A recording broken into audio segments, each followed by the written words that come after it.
এবার যদি বলেন হুজুর মৃত্যু থেকে বাঁচার জন্য যদি আমি অন্য কোনো দেশে চলে যাই, সৌদি আরবে চলে যাই, ভারতে চলে যাই, আমেরিকায় চলে যাই, তাহলে মৃত্যু থেকে বাঁচতে পারবো কিনা? আল্লাহ নিজেই ওর জবাব দিচ্ছেন, না না না। সূরা আহজাবের 16 নম্বর আয়াতে আল্লাহ পাক রব্বুল আলামিন বলেন, কুল লা ইয়ানফাকুমুল ফিরার ইন ফারারতুম মিনাল মাউত। তোমরা যেই মৃত্যু থেকে পালায়ন করো, ওই পালায়ন তোমাদের কোনো কাজে আসবে না। মৃত্যু তোমাদেরকে পাকড়াও করবে, মৃত্যু তোমাদের কাছে আসবে। এবার যদি আল্লাহকে ডাক দিয়ে বলেন, আল্লাহ আমি মৃত্যু থেকে বাঁচার জন্যে যদি কোনো গ্লাসের ভিতরে ঢুকে যাই, সুদৃঢ় একটা প্রাচীরের ভিতরে ঢুকে যাই, যেখানে কোনো মশা মাছি পর্যন্ত ঢুকতে পারে না, সেখানেও কি আমাকে মৃত্যু ধরে ফেলবে নাকি? সেখানেও মৃত্যু পাকড়াও করবে কিনা? সূরা নিসার ৭৮ নম্বর আয়াতে আল্লাহ বলেন, আইনামা তাকুনু ইউদরিকুমুল মাউত, আইনামা তাকুনু ইউদরিকুমুল মাউত ওয়ালাউ কুনতুম ফি বুরুজিম মুশাইয়াদা। তোমরা যেখানেই থাকো, যদিও তোমরা সুদৃঢ় একটা প্রাচীরের ভিতরে ঢুকে যাও, মরণ তোমাকে ধরে বসবে। মরণ থেকে পালানোর কোনো রাস্তা নাই, মরণ থেকে বাঁচা যাবে না। সূরা জুমার ৮ নম্বর আয়াতে আল্লাহ বলেন, কুল ইন্নাল মাউতাল্লাযী তাফিররুনা মিনহু ফাইন্নাহু মুলাকীকুম। হে নবী, উম্মতকে জানায়া দিন, তোমরা যেই মৃত্যু থেকে পালায়ন করো, ওই মৃত্যু তোমাদের সঙ্গে সাক্ষাৎ করবে, মৃত্যু আসবে, এটাই নিশ্চিত। ঠিক কিনা বলেন? সূরা মুনাফিকুনের 11 নম্বর আয়াতে আল্লাহ বলেন, মুহতারাম হাজিরিন, এই পৃথিবীতে আমরা যারা বর্তমানে আছি, একদিন আমরা এই পৃথিবীতে থাকবো না। আমাদের পূর্বে যারা ছিল তারাও নাই। ঠিক কিনা বলেন? যত টাকাওয়ালাও, যত ক্ষমতাওয়ালাও, যত বীর আর বাহাদুর হোক, এই পৃথিবীতে কেউ থাকতে পারবে না, পূর্বেও কেউ পারে নাই। ঠিক কিনা? জোরে আওয়াজ করে বলেন। আল্লাহ পাক এই পৃথিবীতে আমাদেরকে পাঠাইছেন। এই দুনিয়াতে আসার আগে আমাদের কোনো অস্তিত্বই ছিল না। সূরা দাহরের শুরুতে আল্লাহ বলেন, হাল আতা আলাল ইনসান হিনুম মিনাদ দাহরি লাম ইয়াকুন শাইআম মাযকুরা, লাম ইয়াকুন শাইআম মাযকুরা। আমরা কোনো উল্লেখযোগ্য বস্তুই ছিলাম না। আল্লাহ বলেন, কুনতা মাআম মাহিনা, তুমি একটা নাপাক পানি ছিলে। আমাদের অস্তিত্ব হলো একটা নাপাক পানি থেকে। কিসের এত অহংকার, কিসের এত বাহাদুরি, কিসের এত বীরত্ব, কিসের এত ক্ষমতার বাহাদুরি, টাকার বাহাদুরি? আল্লাহ বলে, তুমি তো কুনতা মিসকিনা, তুমি তো মিসকিন ছিলে, দারিদ্র ছিলে, তোমার অস্তিত্বই তো দুনিয়াতে ছিল না। সেই অনস্তিত্ব থেকে আমাদেরকে অস্তিত্ব দান করেছেন কে? চিল্লায় বলেন কে?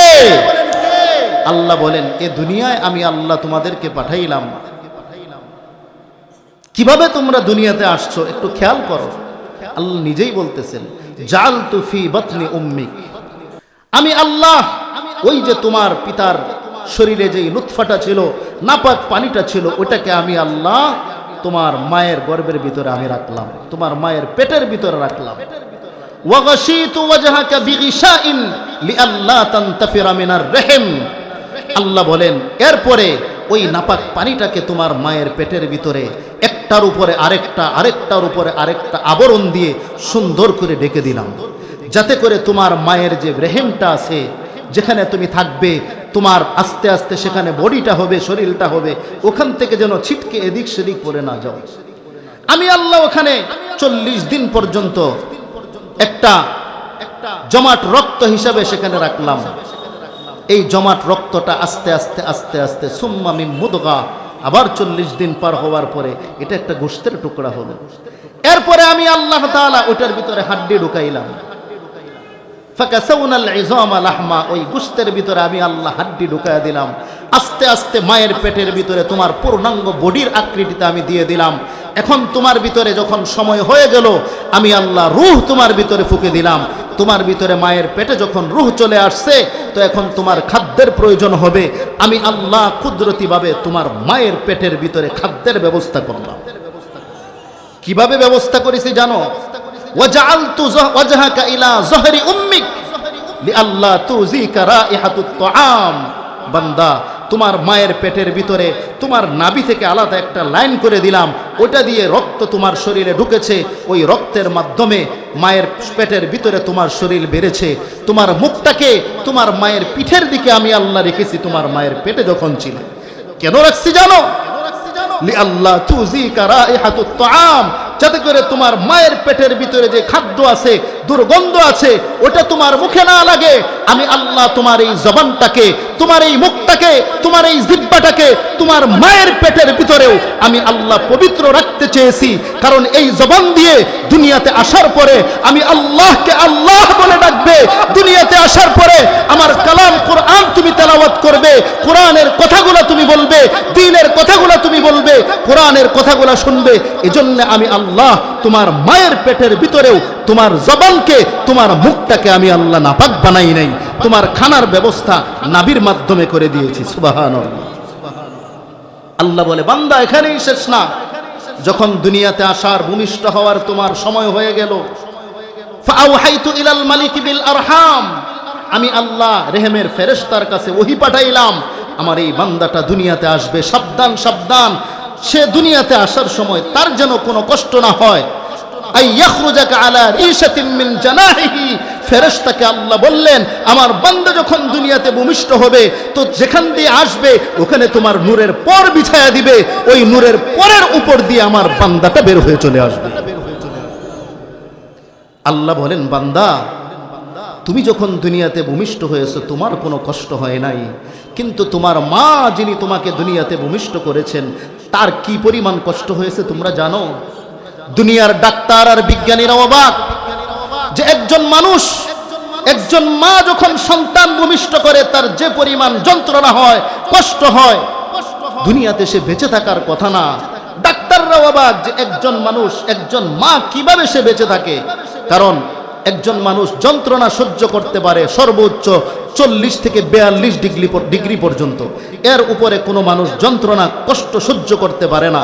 এজন্যই কারো মাথায় যখন গুলি লাগে তো তার যন্ত্রণার ডিগ্রি হয় 40-এর উপরে, 42-এর উপরে, এজন্য মানুষটা মারা যায়। ডাক্তার আর বিজ্ঞানীরা অবাক, যেখানে একজন মানুষ 40 থেকে 42 ডিগ্রির উপরে যন্ত্রণা সহ্য করতে পারে না, সেখানে একজন মা যখন দুনিয়াতে সন্তান ভূমিষ্ঠ করে তার যন্ত্রণার ডিগ্রি হয় 45-এর উপরে, তারপরেও মা কেন মারা যায় না?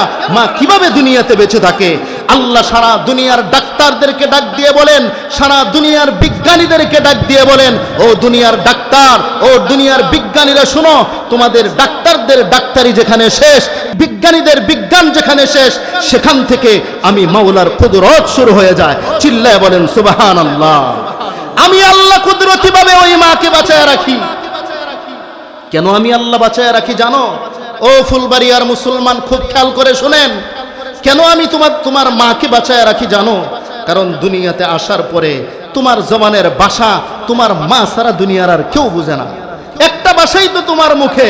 তোমার যদি ক্ষুধা লাগে তুমি কান্না করো, তোমার যদি প্রস্রাবে ধরে তুমি কান্না করো, যদি বাথরুম ধরে তাও কান্না করো, যদি তোমার পিপাসা লাগে তুমি কান্না করো, মশায় কামড় দিলেও কান্না করো, ব্যথা লাগলেও কান্না করো। এই কান্নার ভাষা দুনিয়ার কেউ বুঝে না মা ছাড়া। আল্লাহ বলেন তোমার কান্নার ভাষা যেহেতু তোমার মা বুঝে, এজন্য তোমার মাকে কুদরতিভাবে দুনিয়াতে বাঁচায় রাখো। ও বান্দা শুধু এখানেই শেষ না, দুনিয়াতে আসার পরে দুনিয়ার কোনো খাদ্য তোমার জন্য উপযুক্ত না, দুনিয়ার কোনো খাবার খেয়ে তুমি বাঁচতে পারবা না। এজন্য আমি আল্লাহ তোমার মায়ের বুকের ভিতরে দুইটা কুদরতি ঝর্ণা চালু করে দিলাম। ফামবাইসু লাকা ইরকাইন রাকিকাইন ফি সাদরি উম্মিক ইয়াজরিয়ান লাবানান খালিসা হাররান ফিশ শিতাই বারিদান ফিস সাইফ। আল্লাহ বলেন দুনিয়াতে আসার পরে তোমার কোনো খাদ্য উপযুক্ত না, তোমার মায়ের বুকের দুধ ছাড়া। এজন্য আমি আল্লাহ তোমার মায়ের বুকে দুইটা ঝর্ণা দুধ চালু করে দিলাম, যেটা শীতের দিনে হয় গরম, গরমের দিনে ঠান্ডা। পিওর দুধের ব্যবস্থা আমি আল্লাহ তোমার জন্য করেছি। তোমার উপযুক্ত খাদ্য যেহেতু দুধ, এজন্য আমি আল্লাহ তোমার মাকে বাঁচায় রাখছি। আল্লাহ বলেন বান্দা দুনিয়াতে তুমি আসলা, আসার পরে তোমার যা কিছু প্রয়োজন আমি সব তোমাকে দিলাম, তুমি ছোট্ট ছিলে, ফালা আলাকা ইয়াদুন তাবতিশ, হাত ছিল কিন্তু তোমার ধরার মতো শক্তি ছিল না। ওয়ালা আলাকা আইনুন তানজুর, বান্দা তোমার চোখ ছিল কিন্তু তুমি দেখে ভালো মন্দ বুঝতে পারতে না। ওয়ালা আলাকা উযুনুন তাসমা, তোমার কান ছিল কিন্তু শ্রবণ করার মতো শক্তি ছিল না। ওয়ালা আলাকা কদামুন তাসআ, পা ছিল চলার মতো শক্তি ছিল না। ওয়ালা আলাকা আকলুন তাতামাইয়িজ, তোমার এমন কোন আকল ছিল না যেটার দ্বারা তুমি পার্থক্য করতে পারো। ওয়ালা আলাকা লিসানুন তানতিক, তোমার জবান ছিল কিন্তু বলার মতো কোনো শক্তি ছিল না। আস্তে আস্তে আমি আল্লাহ তোমাকে বড় বানাইলাম, আস্তে আস্তে তোমার হাড্ডিগুলোকে আমি আল্লাহ শক্ত করলাম। এবার আল ইয়াদ তাবতিশ, হাত এবার ধরতে শিখেছে। আল উযুন তাসমা, কান এখন শুনতে শিখেছে। আল আইনু তানজুর, চোখ এখন সবকিছু দেখতে পারে। আল আকলু তাতামাইয়িজ, আকল এখন ভালো মন্দ পার্থক্য করতে পারে। আল কদামু তাসআ, পা এখন চলতে পারে। আল্লাহ বলে আমি আল্লাহ যখন ফালাম্মা কাওয়া যাহরুক ওয়াশতাদ্দা আজদুক বারাসতানি বিল মাআসি, আমি আল্লাহ আস্তে আস্তে বড় বানাইলাম, তোমার হাড্ডিগুলা মজবুত করলাম। যৌবনে তুমি পদার্পণ করলে, বারাসতানি বিল মাআসি, আমি আল্লাহর সঙ্গে তুমি নাফরমানি শুরু করে দিলে। ওয়ালাম তাস্তাহি মিন্নি, আল্লাহ বলেন বান্দা একবারও কি তোমার লজ্জা হলো না? তুমি যখন আমার নাফরমানি করলা, তোমার একবারও লজ্জা হলো না? তুমি তোমার পিছনের দিকে তাকাও না, কি কুদরত দিয়ে আমি আল্লাহ তোমাকে দুনিয়াতে সৃষ্টি করলাম। আল্লাহ বলে বান্দা তুমি কি মরবা না? তুমি মনে করছো এই দুনিয়াই তোমার শেষ? ও যুবক, মনে করেছো এই দুনিয়াই তোমার শেষ জীবন? না। আল্লাহ বলেন কাইফা তাকফুরুনা বিল্লাহ, আমি আল্লাহকে কিভাবে অস্বীকার করো, আমি আল্লাহর সঙ্গে কিভাবে নাফরমানি করো। ওয়া কুনতুম আমওয়াতা, তুমি ছিলে মৃত, তোমার কোনো অস্তিত্ব ছিল না। ফাআহইয়াকুম, সেখান থেকে আমি আল্লাহ তোমাকে অস্তিত্ব দান করলাম, দুনিয়ার জীবন দিলাম। দুনিয়ার জীবন পেয়ে আল্লাহর নাফরমানির মধ্যে লেগে গেলে, গুনার মধ্যে লেগে গেলে যুবক, আল্লাহ ডাক দিয়ে বলে বান্দা সুম্মা ইউমিতুকুম, এই দুনিয়াই শেষ না, আবার তোমাকে মৃত্যুবরণ করতে হবে। আমাদের মরা লাগবে কি লাগবে না জোরে বলেন? এই দুনিয়াতে চিরদিন কেউ থাকতে পারবে না, সব মানুষেরই মরা লাগবে। দুনিয়া চিরদিন থাকার জায়গা না। যারা পূর্বে ছিল কেউ নাই, কত ক্ষমতাদার ছিল, কত বাহাদুর ছিল। कैसे कैसे ताजदारो, कैसे कैसे ताजदारो पादशाह चल बसे, वो खजीना बाला खाना शान शौकत क्या हुई, वो खजीना बाला खाना शान शौकत क्या हुई। कैसे कैसे खूबसूरत रानिया शहजादिया, तन बदन सब गल गए है, शिक्ल सूरत क्या हुई, तन बदन सब गल गई है, शिक्ल सूरत क्या हुई। দুনিয়া থাকার জায়গা না, কেউ থাকতে পারবে না, সকলেরই মরণ আসবে। তো মরণ যেহেতু আসবেই, তাহলে আল্লাহ দুনিয়াতে আমাদেরকে কেন পাঠাইলেন? আল্লাহ পাক নিজেই এর জবাব দিচ্ছেন। সূরা জারিয়াতের 56 নম্বর আয়াতে আল্লাহ বলেন ওয়ামা খালাকতুল জিন্না ওয়াল ইনসা ইল্লা লিয়াবুদুন, এই দুনিয়াতে আমি মানুষ এবং জিন এই দুইটা জাতিকে আমার ইবাদতের জন্য সৃষ্টি করলাম। তো দুনিয়াতে আল্লাহ কেন পাঠাইছেন বলেন? ইবাদতের জন্য। বলেন না কেন পাঠাইছেন? কথা বলেন কেন পাঠাইছেন? ইবাদত কতদিন করব? সূরা হিজরের 99 নম্বর আয়াতে আল্লাহ বলেন ওয়া'বুদ রাব্বাকা হাত্তা ইয়াতিয়াকাল ইয়াকিন, মরণ আসা পর্যন্ত তোমরা তোমাদের রবের ইবাদত করবে। এটা কার নির্দেশ? আরো জোরে বলেন কার? জবানটা খুলে বলেন কার? চিল্লায় বলেন কার নির্দেশ? মরণের আগ পর্যন্ত ইবাদত করতে হবে কার? আল্লাহর ইবাদত করতে হবে। আমাদের মরণ আসবে, তবে কখন আসবে এটা কেউ জানি না। মরণ আসবে এটাই নিশ্চিত। সূরা আনকাবুতের 57 নম্বর আয়াতে আল্লাহ বলেন কুল্লু নাফসিন যায়িকাতুল মাউত, প্রত্যেকটা প্রাণী যার ভিতরে আত্মা আছে, প্রাণ আছে, প্রত্যেকটা প্রাণীর মৃত্যুর স্বাদ আস্বাদন করতে হবে, কেউ বাঁচতে পারবে না। এবার যদি বলেন হুজুর মৃত্যু থেকে বাঁচার জন্য যদি আমি অন্য কোনো দেশে চলে যাই, সৌদি আরবে চলে যাই, ভারতে চলে যাই, আমেরিকায় চলে যাই, তাহলে মৃত্যু থেকে বাঁচতে পারবো কিনা? আল্লাহ নিজেই ওর জবাব দিচ্ছেন না না না। সূরা আহজাবের 16 নম্বর আয়াতে আল্লাহ পাক রব্বুল আলামিন বলেন قل لن ينفعكم الفرار إن فررتم من الموت তোমরা যেই মৃত্যু থেকে পলায়ন করো ওই পলায়ন তোমাদের কোনো কাজে আসবে না। মৃত্যু তোমাদেরকে পাকড়াও করবে, মৃত্যু তোমাদের কাছে আসবে। এবার যদি আল্লাহকে ডাক দিয়ে বলেন, আল্লাহ আমি মৃত্যু থেকে বাঁচার জন্যে যদি কোনো গ্লাসের ভিতরে ঢুকে যাই, সুদৃঢ় একটা প্রাচীরের ভিতরে ঢুকে যাই যেখানে কোনো মশা মাছি পর্যন্ত ঢুকতে পারে না, সেখানেও কি আমাকে মৃত্যু ধরে ফেলবে নাকি? সেখানেও মৃত্যু পাকড়াও করবে কিনা? সূরা নিসার ৭৮ নম্বর আয়াতে আল্লাহ বলেন, আইনামা তাকুনু ইউদরিকুমুল মাউত আইনামা তাকুনু ইউদরিকুমুল মাউত ওয়ালাউ কুনতুম ফি বুরুজিম মুশাইয়াদা। তোমরা যেখানেই থাকো, যদিও তোমরা সুদৃঢ় একটা প্রাচীরের ভিতরে ঢুকে যাও, মরণ তোমাকে ধরে বসবে। মরণ থেকে পালানোর কোনো রাস্তা নাই, মরণ থেকে বাঁচা যাবে না। সূরা জুমার ৮ নম্বর আয়াতে আল্লাহ বলেন, কুল ইন্নাল মাউতাল্লাযী তাফিররুনা মিনহু ফাইন্নাহু মুলাকীকুম। হে নবী, উম্মতকে জানায়া দিন, তোমরা যেই মৃত্যু থেকে পলায়ন করো ওই মৃত্যু তোমাদের সঙ্গে সাক্ষাৎ করবে, মৃত্যু আসবে, এটাই নিশ্চিত। ঠিক কিনা বলেন? সূরা মুনাফিকুনের ১১ নম্বর আয়াতে আল্লাহ বলেন, আপনি আমি যখন মারা যাব অবস্থা যখন অনেক মানুষ আল্লাহকে ডাক দিয়ে বলবে, লাউলা আখরতানি ইলা আজালিন করিব, আল্লাহ আমাকে অল্প কিছু সময় দেন, আল্লাহ অল্প কিছু সময় আমাকে দেন, ইলা আজালিন করিব ফাসাদদাকা ওয়া আকুম মিনাস সালিহিন।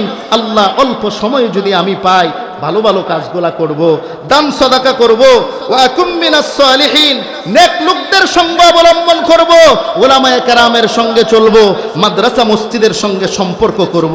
এটা যখন মানুষের মৃত্যুর সময় চলে আসে, আজরাইল যখন সামনে চলে আসে, মালাকুল মউতকে যখন দেখে, তো দেখে অনেকেই এটা বলতে থাকবে, আল্লাহ পরের অংশে এর জবাব দিচ্ছেন, ওয়ালা ইউআখিরাল্লাহু নাফসান ইযা জাআ আজালুহা। যখন মৃত্যু চলে আসবে, কাউকে একটা সেকেন্ডও সময় দেওয়া হবে না, কোনো সুযোগ দেওয়া হবে না। সূরা আরাফের ৩৪ নম্বর আয়াত, সূরা ইউনূসের ৪৯ নম্বর আয়াত, উভয় আয়াতের বক্তব্য আল্লাহ বলেন, ইযা জাআ আজালুহুম লা ইস্তাখিরুনা সাআতাও ওয়া লা ইস্তাকদিমুন। মৃত্যু যখন চলে আসবে, এক সেকেন্ড আগেও হবে না, এক সেকেন্ড পরেও হবে না।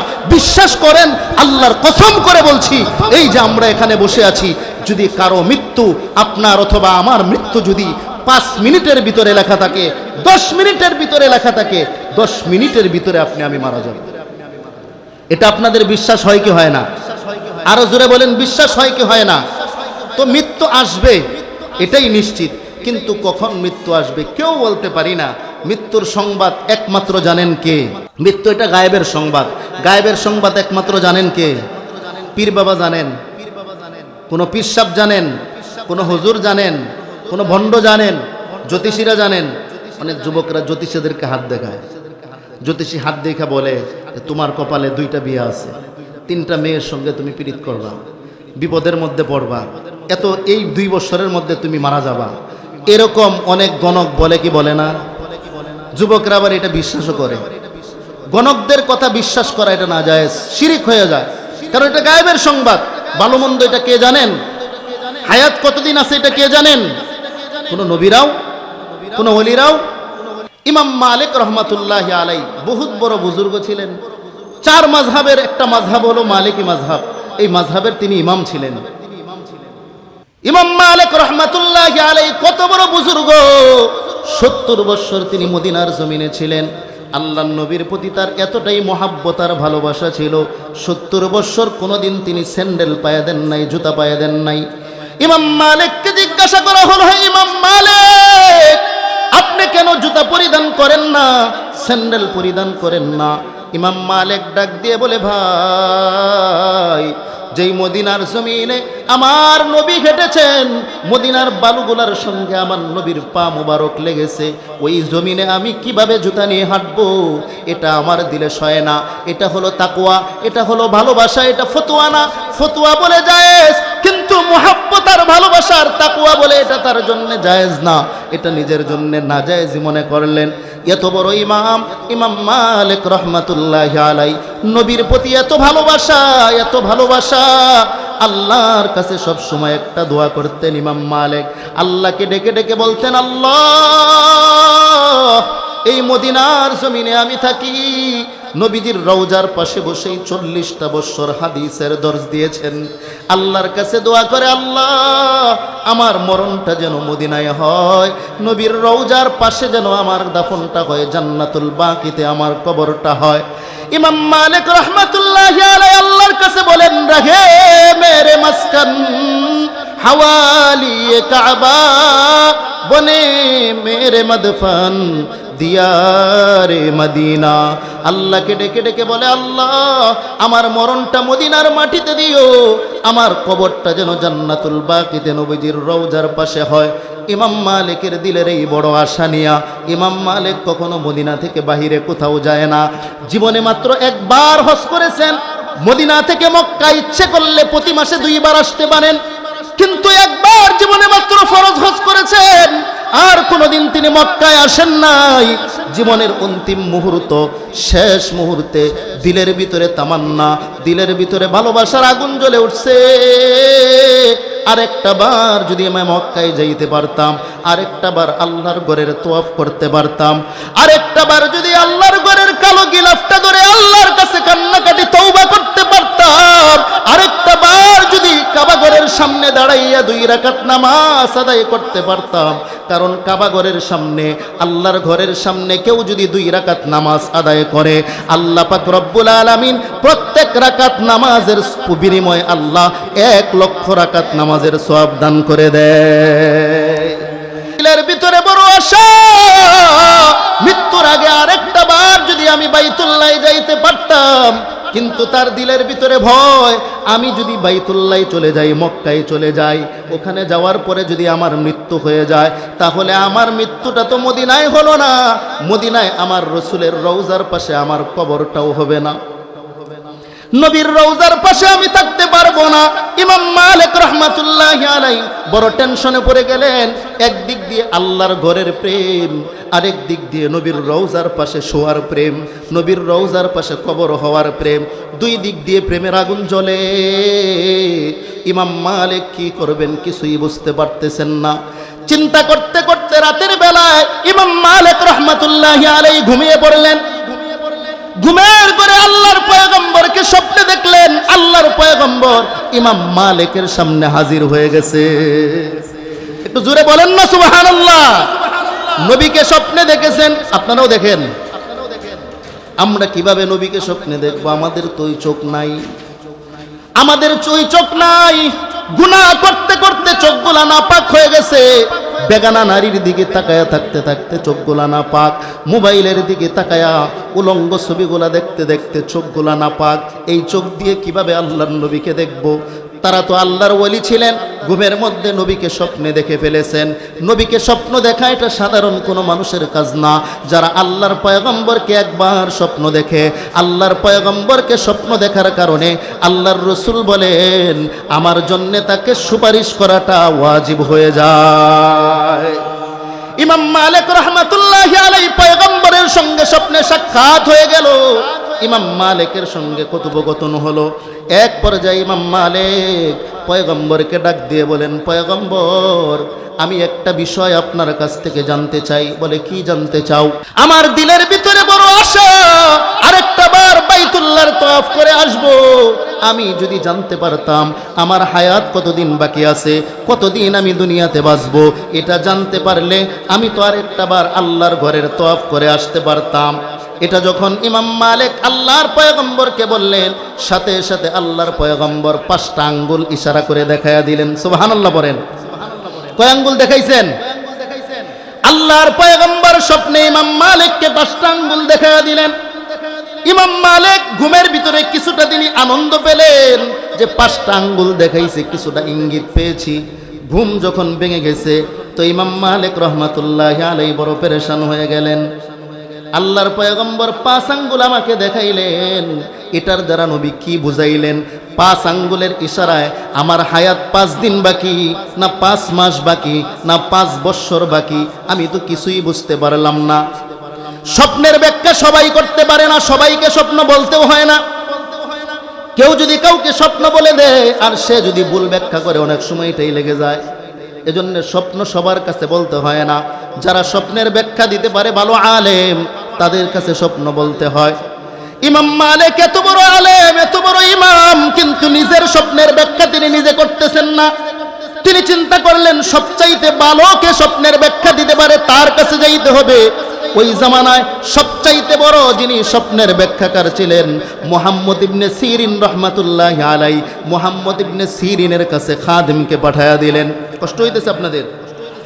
মুহাম্মদ ইবনে সিরিনের কাছে খাদেমকে পাঠায়া দিলেন, খাদেম যাও, ইবনে সিরিনকে গিয়ে বলবা মদিনায় একজন মানুষ এমন একটা স্বপ্ন দেখেছে। পয়গম্বরকে জিজ্ঞাসা করেছে কতদিন হায়াত বাকি, তো পয়গম্বর 5টা আঙ্গুল ইশারা করে দেখায়া দিচ্ছেন। এই 5 আঙ্গুল দ্বারা কি উদ্দেশ্য? 5 দিন হায়াত বাকি, না 5 মাস, না 5 বছর। যাও যাও, ইবনে সিরিনকে গিয়ে জিজ্ঞাসা করে আসো। খাদেম চলে গেলেন ইবনে সিরিনের দরবারে। ইবনে সিরিনকে গিয়ে বললেন, ও হযরত, মদিনার একজন মানুষ এমন একটা স্বপ্ন দেখেছে, আল্লাহর পয়গম্বর 5 আঙ্গুল দেখায় ইশারা করেছেন, হায়াত কতদিন বাকি, আপনি স্বপ্নের ব্যাখ্যা দিয়ে দেন। ইবনে সিরিন ডাক দিয়ে বলে, ওরে খাদেম, কে এই স্বপ্ন দেখেছে বলো। খাদেম বলে, না না, নাম বলা যাবে না, নাম বলা নিষেধ আছে। ইবনে সিরিন বলে, যদি নাম না বলো স্বপ্নের ব্যাখ্যাও দেওয়া যাবে না, যাও, চলে যাও। খাদেম নিরাশ হয়ে চলে আসছে আবার ইমাম মালিকের দরবারে। ইমাম মালিককে এসে বলে, হে ইমাম, নাম না বললে স্বপ্নের ব্যাখ্যা তো সে দিবে না। ইমাম মালিক বলে, যাও, যা বলবা যে এই স্বপ্ন দেখেছে সে আর কেউ না, সে হলো মদিনার ইমাম মালিক, এই স্বপ্ন দেখেছে, যাও গিয়ে বলো। খাদেম আবার চলে গেছেন। খাদেম যাইয়া মুহাম্মদ ইবনে সিরিনকে ডাক দিয়ে বলে, হযরত, এই স্বপ্ন আর কেউ দেখে নাই, এই স্বপ্ন যিনি দেখেছেন তিনি হলেন বর্তমান জামানার সবচাইতে বড় ইমাম, বর্তমান জামানার সবচাইতে বড় মুহাদ্দিস ইমাম মালিক রহমাতুল্লাহি আলাইহি। তিনি এই স্বপ্ন দেখেছেন। ইবনে সিরিন এবার মুচকি একটা হাসি দিয়ে বলে, ওরে খাদেম, তুমি যখন আমার দরবারে প্রথম আসছিলা তখনই আমি বুঝতে পেরেছি এরকম স্বপ্ন ইমাম মালিক ছাড়া আর কেউ দেখতে পারে না। এরকম স্বপ্ন দেখার মতো মানুষ ইমাম মালিক ছাড়া আর কেউ না। তবে ইমাম মালিককে গিয়ে বলবা, আল্লাহর পয়গম্বর হাতের ইশারা করে যে 5 আঙ্গুল দেখাইছেন, আল্লাহর পয়গম্বর 5 দিন হায়াত বাকি আছে এটা বুঝান নাই, 5 মাস হায়াত বাকি আছে এটা বুঝান নাই, 5 বছর হায়াত বাকি আছে এটা বুঝান নাই। কি বুঝাইছেন? বলে আল্লাহর নবী কোরআনের একটা আয়াতের দিকে ইঙ্গিত করেছেন, যেই আয়াতের ভিতরে 5টা জিনিসের উল্লেখ আছে, যেই 5টা জিনিস সম্পর্কে, যেই 5টা বিষয় সম্পর্কে দুনিয়ার কোনো মানুষ বলতে পারে না, কোনো ওলি বলতে পারে না, কোনো গাউস, কোনো কুতুব বলতে পারে না, কোনো নবীরা পর্যন্ত বলতে পারে না। ওই 5টা জিনিস হলো গায়েবের সংবাদ। এই গায়েবের সংবাদ একমাত্র জানেন তিনি কে? জুড়ে বলেন কে? একমাত্র গায়েবের এই সংবাদ জানেন আল্লাহ। এই 5টা বিষয় সম্পর্কে দুনিয়ার কেউ জানে না আল্লাহ ছাড়া। বলে কি 5টা জিনিস? আল্লাহর নবী কি 5টা জিনিসের দিকে ইঙ্গিত করলেন। এবার ইবনে সিরিন কোরআনের ওই আয়াত তেলাওয়াত করে শোনায়া দিলেন, ইন্নাল্লাহা ইনদাহু ইলমুস সাআহ ওয়া ইউনাজ্জিলুল গায়স ওয়া ইয়ালামু মা ফিল আরহাম وما تدري نفس ماذا تكسب غدا وما تدري نفس بأي أرض تموت إن الله عليم خبير الله أكبر বলেন। 5টা বিষয় কি? 1 নাম্বার, ইন্নাল্লাহা ইনদাহু ইলমুস সাআহ, কিয়ামতের জ্ঞান এটা একমাত্র আল্লাহর কাছে। কিয়ামত কখন হবে দুনিয়ার কেউ জানে না, এটা একমাত্র জানেন কে? চিল্লায় বলেন কে? দুই নম্বরে ওয়ায়ুনাজ্জিলুল গায়স, আকাশ থেকে কখন বৃষ্টি বর্ষণ হবে এটা একমাত্র জানেন কে? জুড়ে বলেন না কে? তিন নম্বর ওয়ায়ালামু মা ফিল আরহাম, মায়ের রেহেমের ভিতরে সন্তান ছেলে না মেয়ে এটা একমাত্র জানেন কে? ছেলে দেওয়ার মালিক কে? মেয়ে দেওয়ার মালিক কে? বন্দা রাখার মালিক কে? আল্লাহ সব কিছুর মালিক। ইচ্ছে করলে আমি সন্তান নিতে পারবো না, এজন্য বলবো আল্লাহ কোরআনে বলেছেন ইয়াহাবু লিমান ইয়াশাউ ইনাসা ওয়া ইয়াহাবু লিমান ইয়াশাউ যুকুর। আল্লাহ যাকে ইচ্ছা ছেলে দান করেন, যাকে ইচ্ছা মেয়ে দান করেন। ওয়া ইয়াজআলু মান ইয়াশাউ আকিমা, আল্লাহ যাকে ইচ্ছা তাকে বন্দা বানায়া দেন। এজন্য মেয়ে হলে বেজার হওয়া যাবে না। এটা হলো মুশরিক যারা ছিল, মুশরিক যারা ছিল আল্লাহর নবীর যুগে, জাহেল, আবু জেহেল, উতবা, সাইবা, ওদের অভ্যাস, ওরা মেয়ে হইলে চেহারাটা কালো হয়ে যাইত। এখনো আমাদের বাংলাদেশে এমন কিছু মানুষ আছে না নাই যে মেয়ে হইলে চেহারা কালো হয়ে যায়? বলেন না, আছে না নাই? না আপনাদের সমাজে নাই? আল্লাহ মেয়ে দিছে একটা, প্রথমে খুশি, দুইটা মনটা বেশি ভালো না, তিনটা মনটা আরো বেজার। আল্লাহ তো অনেককে দেনই না, তার চাইতে তো আপনি ভালো আছেন। এজন্য আল্লাহ যেটা দেন ওটার উপরে সন্তুষ্ট থাকা। তিন নাম্বার ওয়ায়ালামু মা ফিল আরহাম, মায়ের গর্ভে ছেলে সন্তান না মেয়ে সন্তান এটা কে জানে? এখন প্রশ্ন আসবে, হুজুর আমরাও তো জানি আলট্রাসাউন্ড করে। ওইটা তো জানেন 6 মাস হওয়ার পরে, আকৃতি আসার পরে। কিন্তু মায়ের গর্ভে যখন পিতার নুতফাটা আসলো, আকৃতি আসার আগ পর্যন্ত, বডিটা হওয়ার আগ পর্যন্ত ডাক্তার 14 গোষ্ঠীও বলতে পারবে না, ঠিক কিনা বলেন?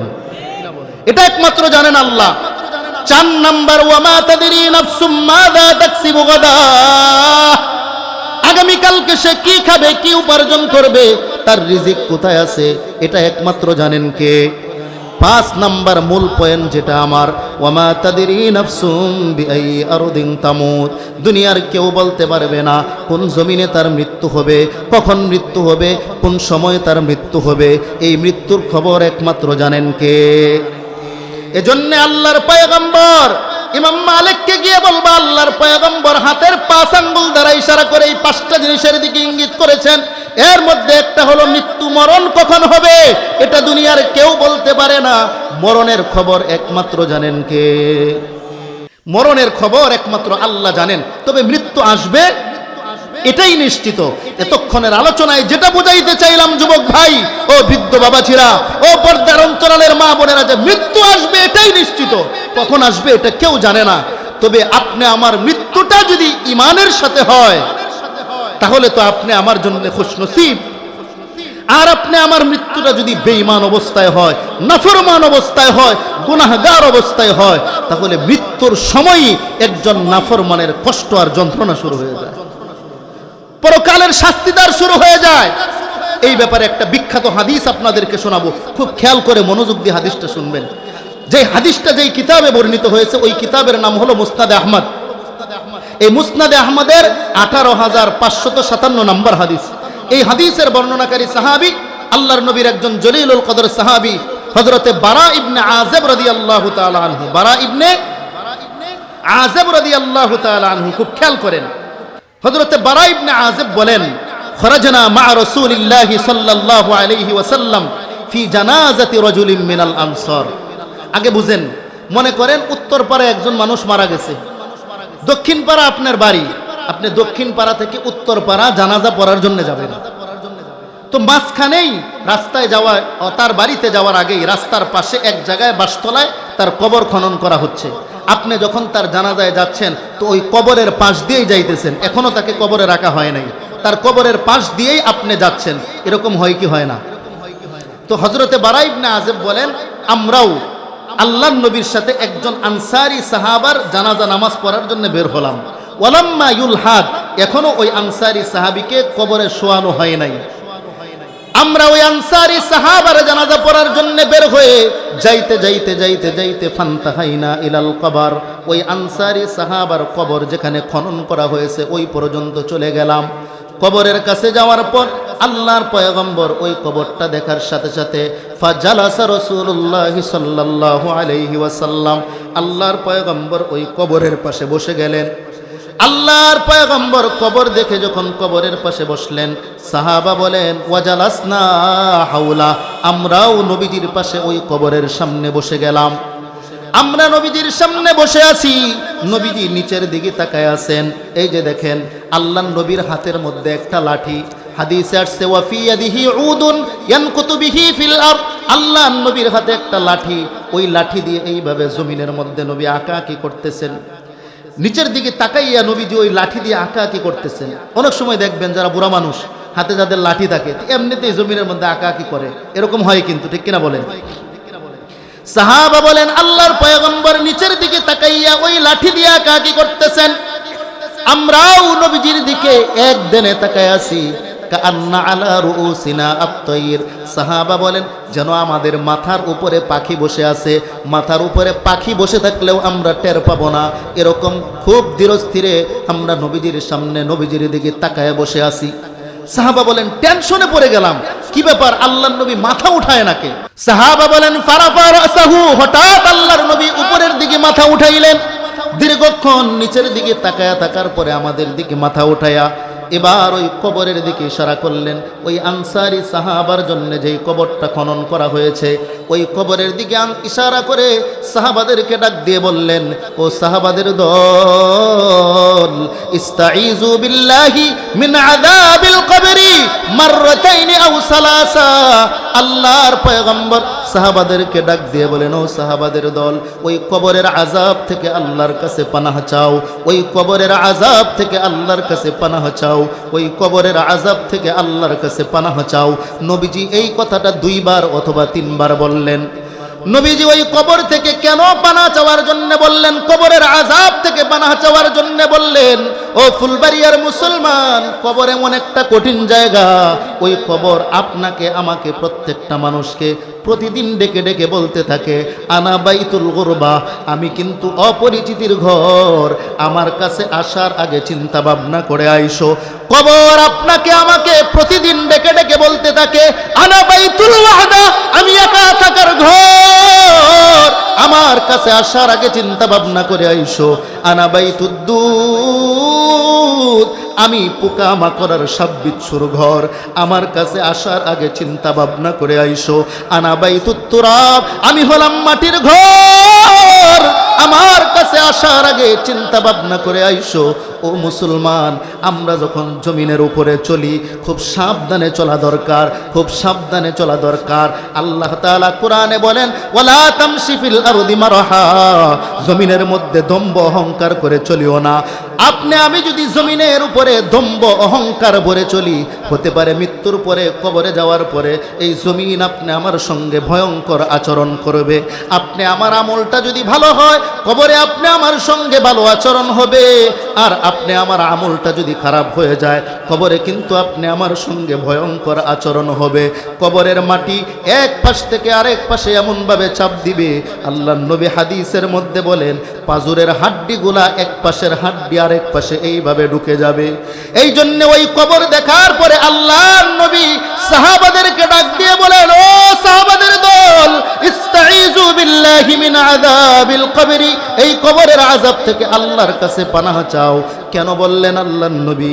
এর পরের অংশে নবীজি বলেন, ফা ইন্নাল আবদাল মুমিনা ইযা কানা ফি ইনকিতাইম মিনাদ দুনিয়া ওয়া ইকবালিম মিনাল আখিরা নাযালা ইলাইহি মালাইকাতুম মিনাস সামাই বিদুল ওয়ুজুহ।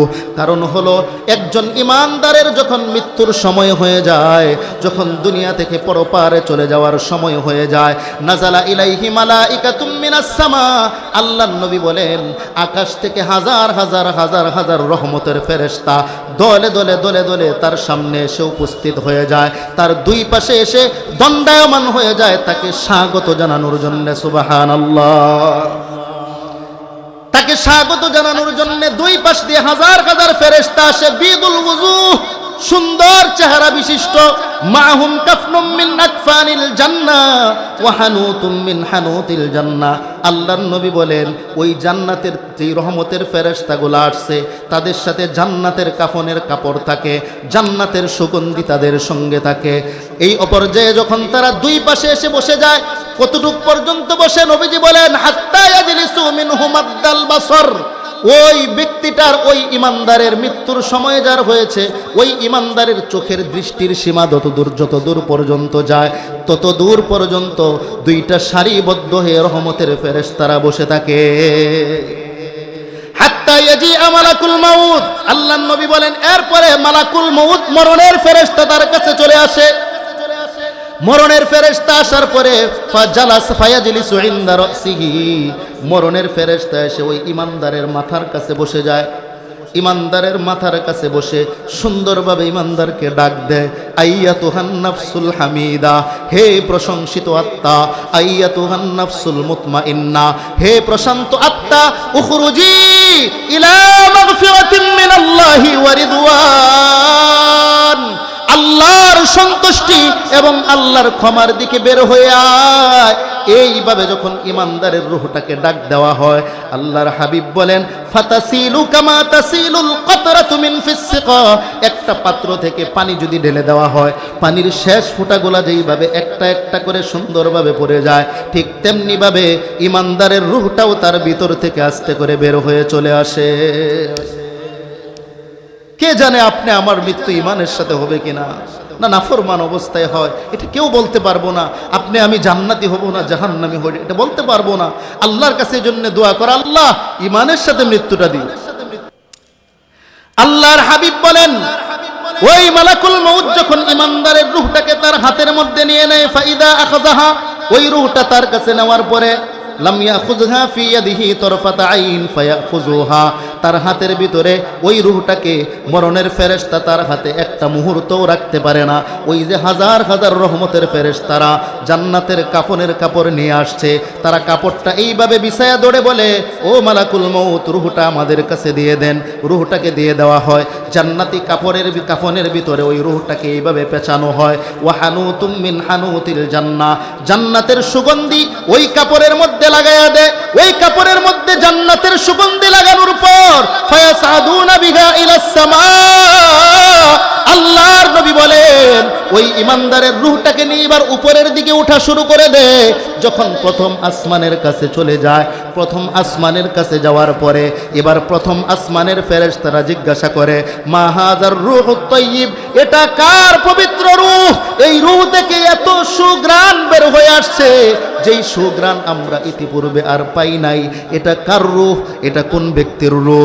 তখন বলা হয় ফুলান ইবনে ফুলান বিআহসানি আসমাইহিল্লাতি তুসাম্মা বিহা ফিদ দুনিয়া, দুনিয়ার মধ্যে তার সবচাইতে সুন্দর যেই নামটা ছিল, ওই নাম ধরে বলে অমুকের সন্তান, অমুকের রূহ, তাকে আমরা নিয়ে আসছি।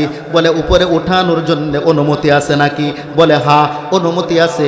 এবার প্রথম আকাশের দরওয়াজাটা খুলে দেওয়া হয়। প্রথম আকাশের ফেরেশতারা স্বাগত জানাইতে জানাইতে এই ইমানদারের রূহটাকে দ্বিতীয় আসমানে নিয়ে যায়। দ্বিতীয় আসমানের ফেরেশতারা স্বাগত জানাইতে জানাইতে তৃতীয় আসমানে নিয়ে যায়। এইভাবে সপ্ত আকাশ পর্যন্ত যখন চলে যায়, আল্লাহ পাক রব্বুল আলামিন ফেরেশতাদেরকে ডাক দিয়ে বলে, ও ফেরেশতারা থাম, আমার এই বান্দার রূহ আর উপরে ওঠানোর দরকার নাই। উকতুবু কিতাব আব্দি ফি ইল্লিয়িন, আমার এই বান্দার আমলনামাটা ইল্লিয়িন, একটা সুন্দর সুউচ্চ জায়গা, ওই ইল্লিয়িনের মধ্যে আমার বান্দার আমলনামাটা লিখে দাও এবং তার রূহটাকে ফাতাতরাহু রূহুহু ফিল আরদি, তার রূহটাকে জমিনের মধ্যে পাঠায়া দাও, কবরের মধ্যে তার রূহটাকে পাঠায়া দাও। কবরের মধ্যে আবার রূহটাকে পাঠিয়ে দেওয়া হয়। কবরে পাঠানোর পর আল্লাহর নবী বলেন ফায়াতিহি মালাকান, ওই ব্যক্তি ইমানদারের কাছে দুইজন ফেরেশতা আসে, ফায়ুজলিসানিহি, তাকে এসে বসায়, ফায়াকুলান লাহু, দুইজন ফেরেশতা তাকে বসানোর পরে জিজ্ঞাসা করে, মার রব্বুকা ওয়ামান দীনুকা ওয়ামান হাযার রাজুলুল্লাযী বুইসা ফীকুম। এক নাম্বার প্রশ্ন করে তোমার রবকে, দুই নাম্বার প্রশ্ন করে ওয়ামা দীনুকা, তোমার ধর্ম কি, তিন নাম্বার প্রশ্ন করে ওয়ামান হাযার রাজুলুল্লাযী বুইসা ফীকুম, এই ব্যক্তিটা কে, তাকে চিনো যাকে তোমাদের নিকটে পাঠানো হয়েছিল। বান্দা যেহেতু ইমানদার, সে তিনটা প্রশ্নের উত্তর দিতে পারে। যখন জিগায় তোমার রবকে, সাথে সাথে বলে আমার রব হলেন আল্লাহ। বলেন আমাদের রবকে, আর জোরে বলেন আমাদের রবকে। আমরা যখন আলমে আরওয়াহতে ছিলাম, রুহের জগতে ছিলাম, ওখানেও আল্লাহ পাক আমাদেরকে জিজ্ঞাসা করেছিলেন আলাস্তু বিরাব্বিকুম, আমি কি তোমাদের রব না? ওখানে সব রূহগুলাকে আল্লাহ জিজ্ঞাসা করেছেন।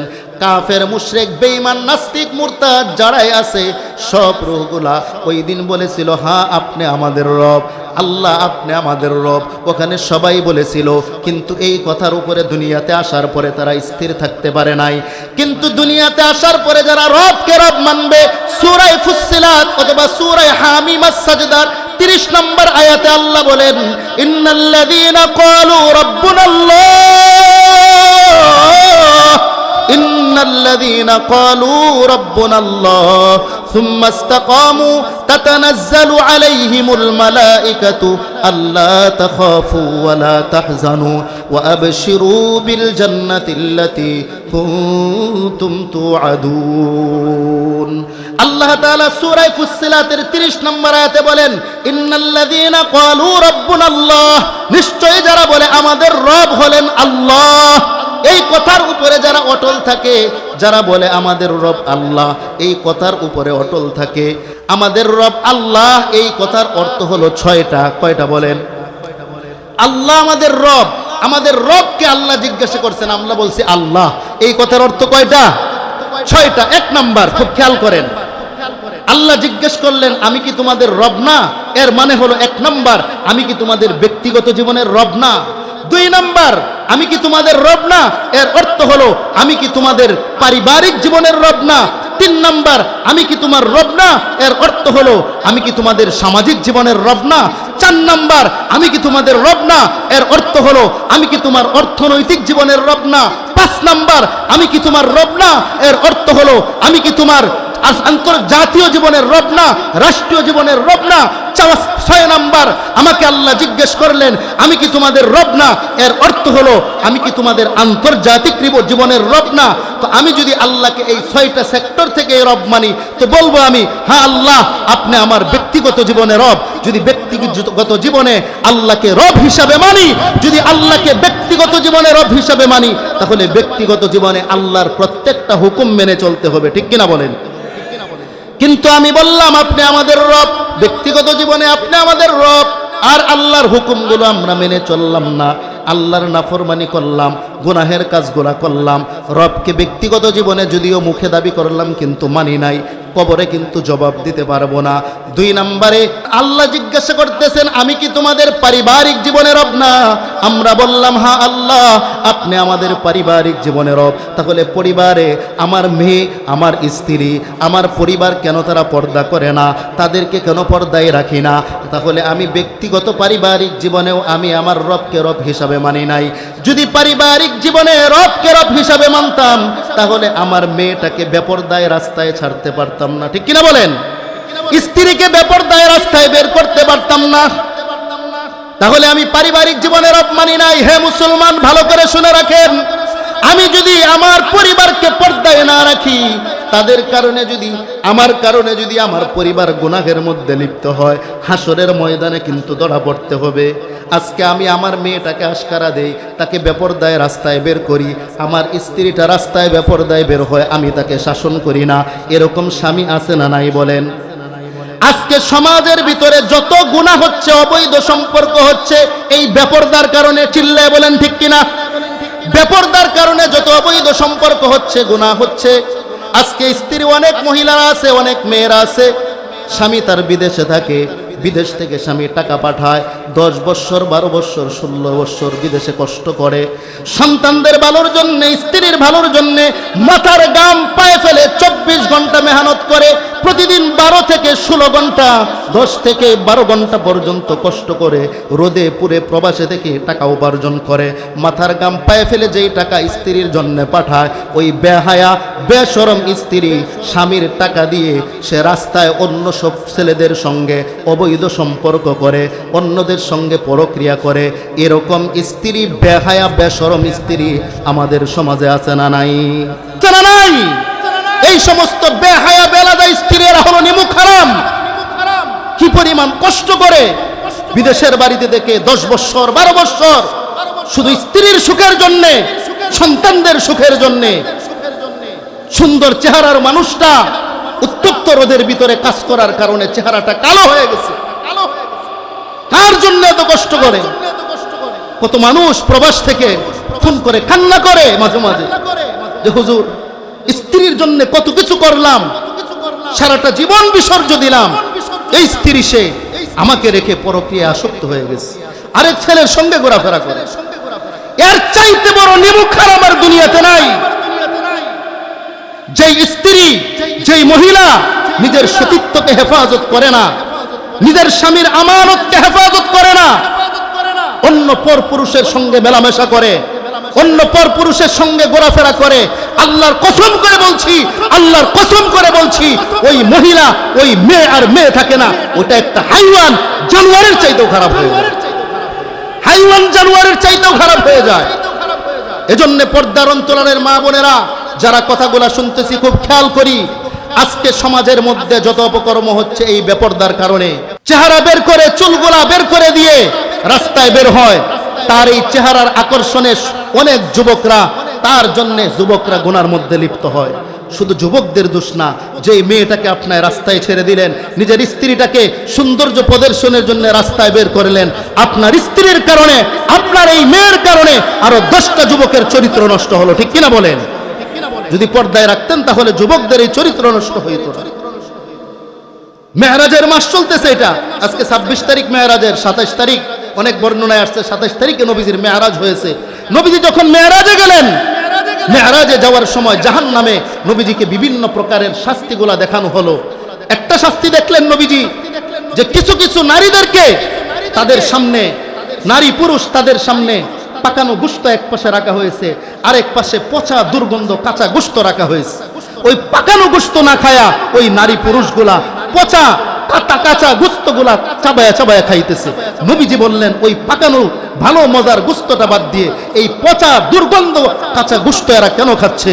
তখন আল্লাহর হাবিবকে জিবরিল আমিন বললেন, এরা হলো দুনিয়ায় ওই সমস্ত নারী পুরুষ যাদের ঘরের ভিতরে বৈধ হালাল স্ত্রী ছিল, যাদের ঘরের ভিতরে বৈধ হালাল স্বামী ছিল, ওই নারী পুরুষ যারা অবৈধভাবে সম্পর্ক করেছে তাদেরকে এই শাস্তি দেওয়া হচ্ছে।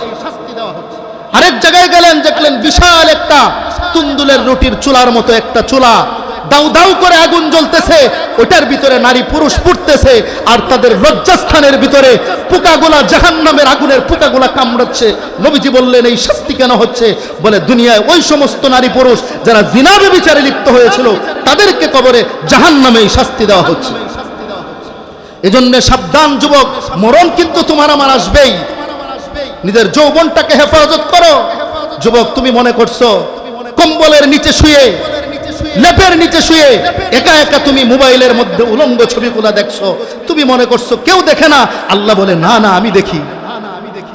তুমি একটা মেয়ের সঙ্গে অবৈধ প্রেম করছো, সারা রাত তুমি মেয়ের সঙ্গে কথা বলতেছো, তুমি মনে করো কেউ দেখে না, কেউ জানে না, কানে ইয়ারফোন লাগায় নিছো। আল্লাহ বলেন, আমি সব দেখি, আমি আল্লাহ সব জানি।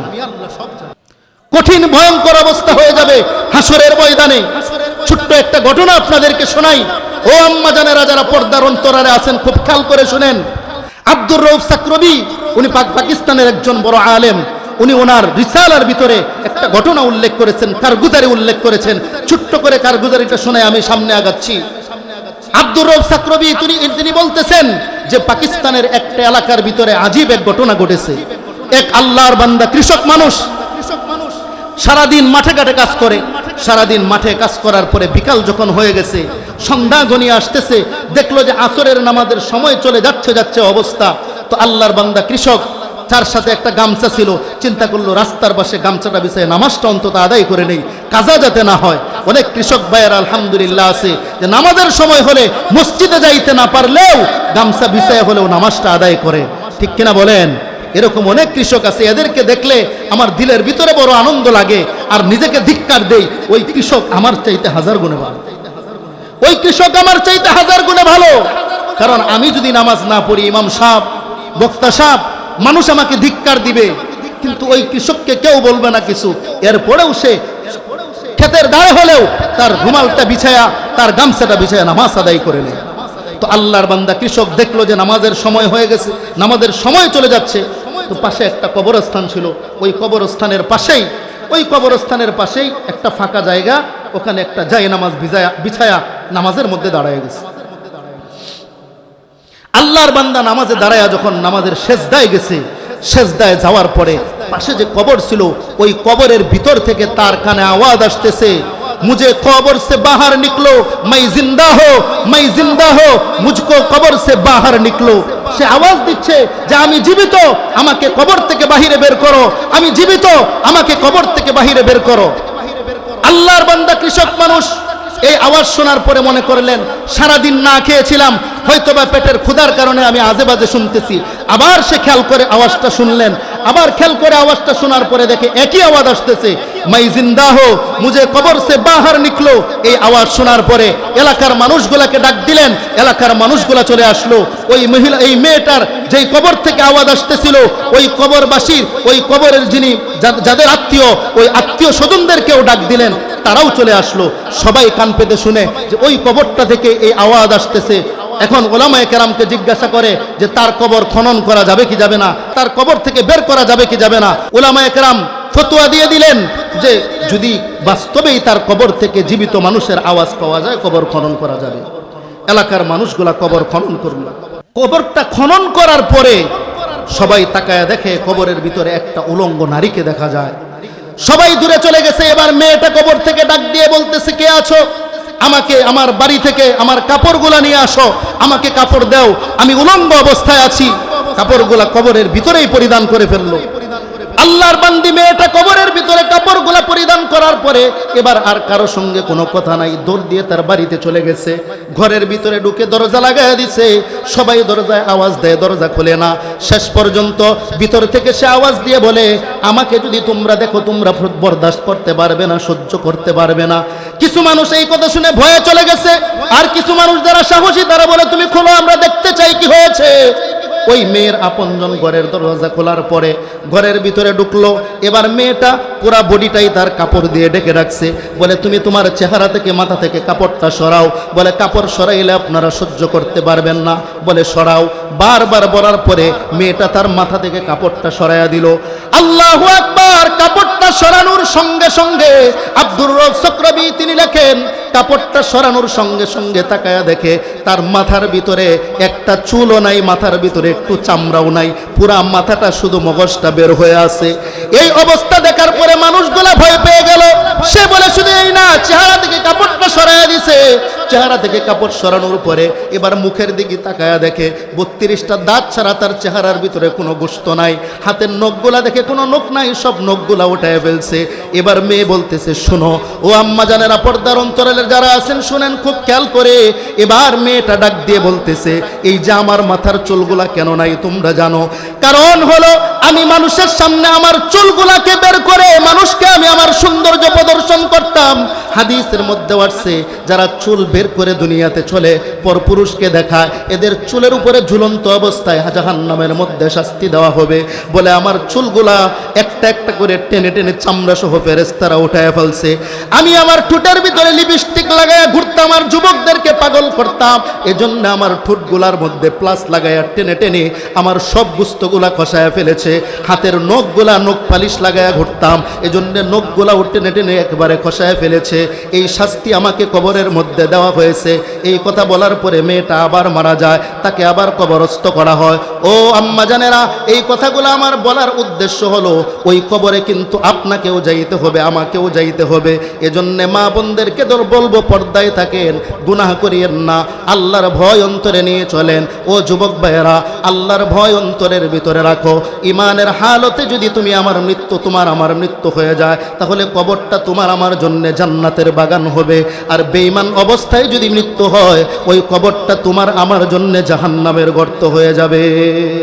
লম্বা হাদিস শেষ করা সম্ভব না, আমি আমার আলোচনার লম্বা করব না। নবীজি ওই যে আনসারী সাহাবার জানাজা পড়তে গিয়ে কবরের পাশে গিয়ে যে হাদিস বলতেছিলেন, অর্ধেক হাদিস আলোচনা হয়েছে, বাকিটা হয় নাই। যতটুকু আলোচনা করেছি আল্লাহ পাক রব্বুল আলামিন বলনেওয়ালা শুননেওয়ালা সকলকে আমলের তৌফিক দান করেন। সবাই বলে আমিন। আল্লাহ তাআলা এই প্রতিষ্ঠানকে কবুল করেন, এই প্রতিষ্ঠানের উস্তাদ ছাত্র সকলকে আল্লাহ তাআলা কবুল করেন। প্রতিষ্ঠানের সমস্ত হাজতগুলো আল্লাহ গায়েবী খাজানা থেকে পুরা করে দেন। মাহফিল ইন্তেজামিয়া কমিটিকে আল্লাহ তাআলা কবুল করেন, আমিন। ওয়া আখিরু দাওয়ানা আনিল হামদুলিল্লাহি রাব্বিল আলামিন। আসসালামু আলাইকুম ওয়া রাহমাতুল্লাহি ওয়া বারাকাতুহু।